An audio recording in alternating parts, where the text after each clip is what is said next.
nagawa sa akin to.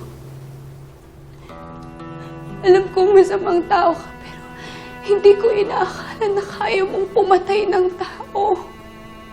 Lalong-lalo na ama ng anak mo. Tatay ko yun, Melania. Tatay ko yun. Napakademonyo mo. Ang sama-sama mo!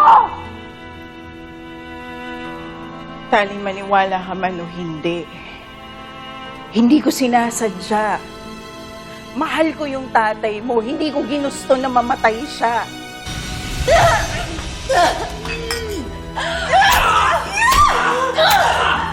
Aminin mo, ginusto mo rin siyang mamatay. Ginusto mo rin siyang patayin dahil pinagpalit ka niya kay Rosel. Ayos, kasalanan mo to. Ako yung dapat minahal mo!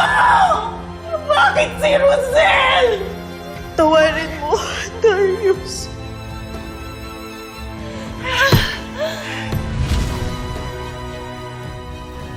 Ginawa ko lahat ng gusto mo. Lahat ng mga sinabi mo sa akin, kahit alam ko na hindi na tama. Alam mo, hindi mo talaga ako kilala, no? Ang tagal ko nang gustong makilala yung totoong tatay ko. Bakit ayaw mo makilala namin yung tatay namin? Bakit ka nagsinungaling, Nay? Sorry. Nay! Sorry kasi kahit naman sabihin ko sa inyo, hindi niyo ako maiintindihan ni anak. Sorry na. Hindi ko to inaasahan sa inyo, Nay. Ano na, Nay? Kailan mo kami dadalhin kay tatay? Hindi ko kayo pwedeng dalhin sa kanya. Bakit? Nasa malayo siyang lugar. Hindi ko nga alam kung doon pa rin siya nakatira eh. Hanapin natin siya. Anak, hindi nga po pwede. Ayan ka na naman, Nay. Umiiwas ka. Gusto ko lang itama yung pagkakamali. Eh, di pinagdamot mo kami sa kanya.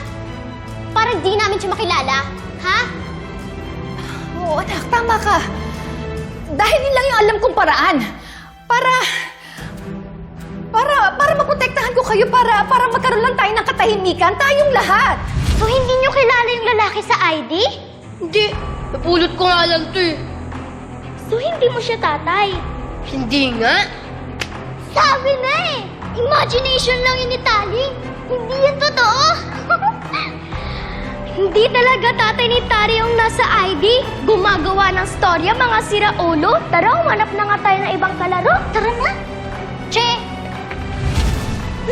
Simula pa lang nung bata ako, kinukutsa ako ng mga tao dahil wala akong tatay. At ngayon, nakilala ko na yung totoong tatay ko. Anong ginawa mo? Ha? Kinuha mo siya sa akin, pinatay mo siya!